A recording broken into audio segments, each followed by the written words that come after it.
Hey folks, Northern Spitter here. Um, so I just wanted to keep you all updated. Thursday is the official move day. I'm gonna go ahead and say this right now. If I have told you where I'm going, that means I trust you. Um, I really appreciate what you've done in my life, and that goes for everybody. But I really appreciate what everyone in this town has done for me, um, good or bad. All of you have helped shape me into who I am right now, and I can't thank y'all enough. Um, but if I haven't told you where I'm going, it means that I either don't know you or I don't know you well enough to trust you, and it's just one of those things that I don't want anyone to feel like um, they're being needlessly left out of the plans. But this is my life. Um, and where I stand right now is if you are not helping me get where I want to go and be who I want to be, then you are in my way and I have to learn how to throw you out of my life or put you aside until I am where I want to be and I am who I want to be.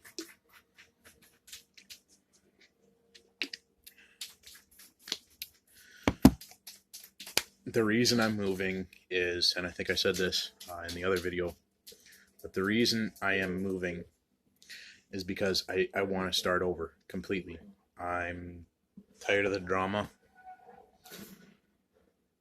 I'm tired of all the bull crap, and I just want to, get on with my life. Um, it's one of those things that I'm just trying to start over wholesale, and in order to do that, I have to change who I am and who I talk to, and where I go, which means I'm not going to be able to say a whole lot when I do move about where I am or when I find work, depending on what it is. I might not be able to say because like if I worked at the mill here and I had just moved here, if this was the situation and I had just moved to here, um, I wouldn't talk about the mill or working at the mill because that's what this town is known for. Um, but if I have told you where I'm going and what my plans are, then it means that I trust you and I want to keep in contact. I want to keep communications between us open.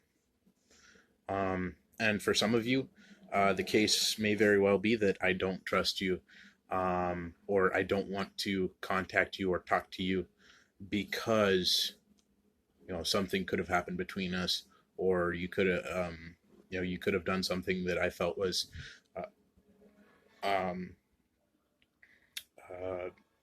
reason for me to um, no longer trust you or have faith in the fact that I should trust you. And I hate to say it because I'm a nice guy. I love being a nice guy. I love caring about others. But at this point, if I have lost trust in you or if I have not told you where I am going, please do not look for me. Please do not try to contact me. Please just leave me alone and let me do my thing. I am at this point done with people trying to get into my life to ruin everything. Um, I'm just tired of it. But let's get off that subject. Um, so, update with working out. I've been biking more because, as a lot of you know, I am a smoker. I smoked pretty heavy. At my worst, it was, I think, 4 packs a day. Um, and my respiratory system is shit right now. So I kind of have to get back to a comfortable place with my respiratory system and my stamina, and biking really helps me do that.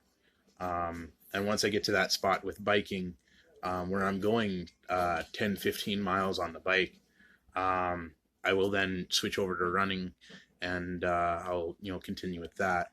But for right now, I really want to build up my stamina a little bit, so I can really just bust out the miles when I'm running, and really do more with myself.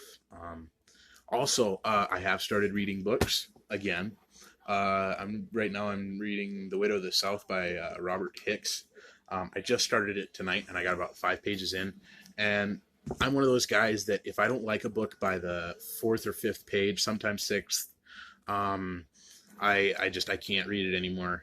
If it's too dry, or if it's not really a topic that interests me, I'm not really going to read it after the fifth or sixth page. Um, but I really do like this one. It's a great book. I'm not going to spoil anything in it. I'm not going to even talk about what it's about. Y'all are just going to have to try and find it and see what it's about. It's a really good book. I can tell you that. I really enjoy it. But I'm big on U.S. history. The other thing I've been doing is, so when I went to Kmart last Thursday, I went and picked up a 25-pound dumbbell and a 20-pounder. And with those, I've been doing just individual arm, single arm bench press, curls, regular curls, and backhand curls. I did squats today. I did curls today. I did squats today. I did bench press, individual arm bench press. I did calf raises, and I did some push-ups. And that was kind of my workout for the day.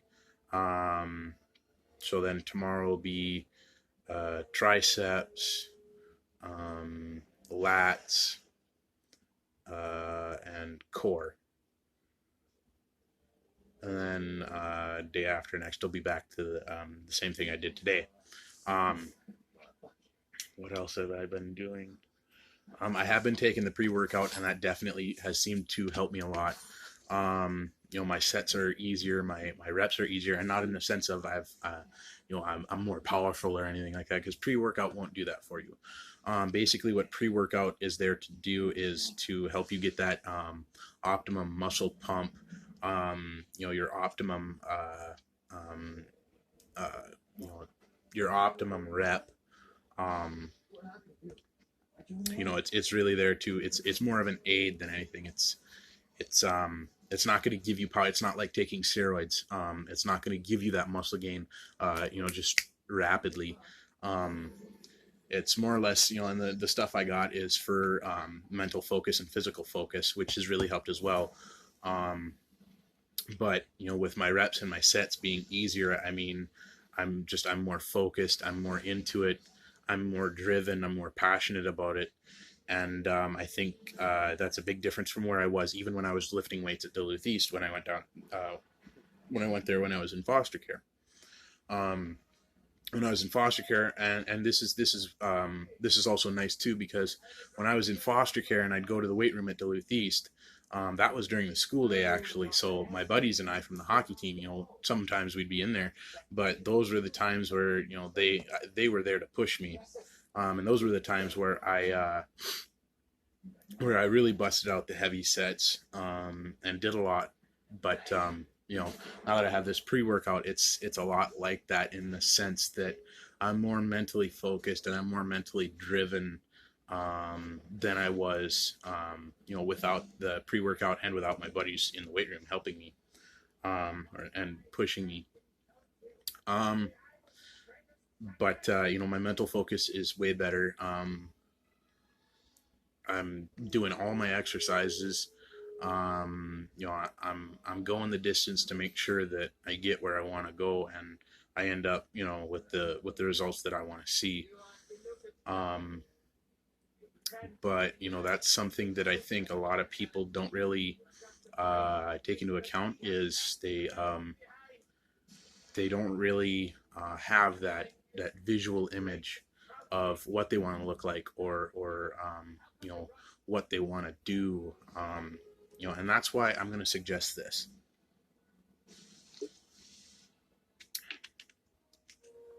If you watch this video, comment like done, or even say hi to Teddy. Here, I'll let you guys see him. Say hi to Teddy. Comment done. But when you guys watch this video, the day you guys watch this video, before you go to sleep, I want you to do something for me. I want you to get a pen. I want you to grab a notebook. And I want you to sit down and make a list of all your goals. It's essentially a bucket list. All right, so my goals, I haven't written them down, but I have them mentally. I've prepared a list mentally. I want to weigh under 180 pounds. I want to be more than 45% muscle mass, or 55%, whatever I'm sitting at right now. I want to, decrease the amount of fat in my body, so that I'm a leaner athlete. I want to look better. I want to get back into shape. I want to be able to run a mile without, being bent over, doubled over, and breathing as heavy as possible afterwards. I want to be able to take Teddy for a run and not, completely black out right after. Those are really my goals right now. I want to weigh under 180. I want to decrease body fat content. I want to be able to run longer distances in faster times, and I want to look better. And losing weight and lifting weights and dieting right is a big part of that. But sit down, make a list of your goals, and then go through your goals. And for every goal, so I'll do it like this. So I'll find a blank page. So my biggest goal, under 180 pounds.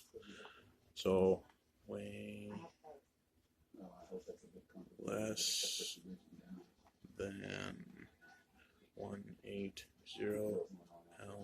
lbs. So then I want so write it out.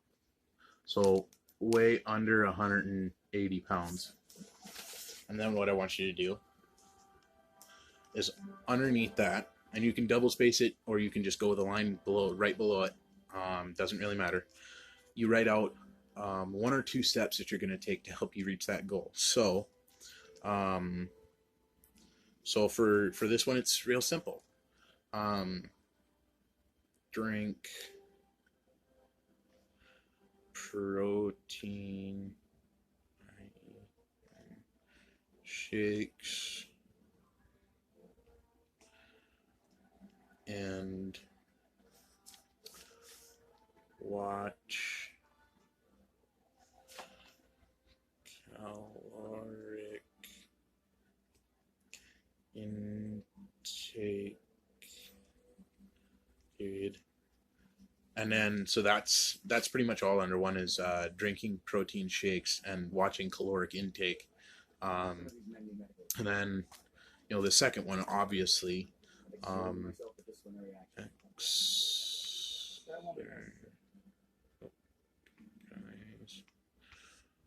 properly.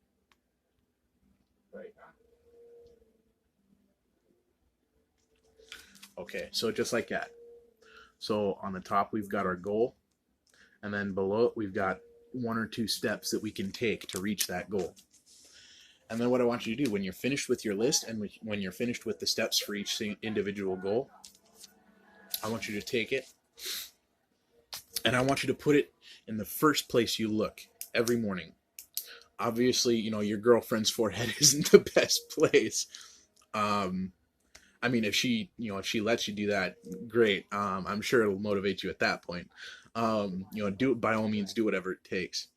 But like for me, wherever I'm sleeping, Um, every morning I wake up and I stare at the ceiling for about 10 seconds and I think, all right, this starts now. Today starts now. And in that 15 seconds that I'm looking up, I've already thought about all my goals for the day. I've already thought about all the steps I need to take to meet those goals for the day. That's how easy it is. 10 seconds. That's all it takes. So I want y'all to do me that big favor. I also want you to stay happy, stay healthy, stay hungry, and God darn it, people, for the love of Christ and everything holy, stay humble. And we'll catch you later.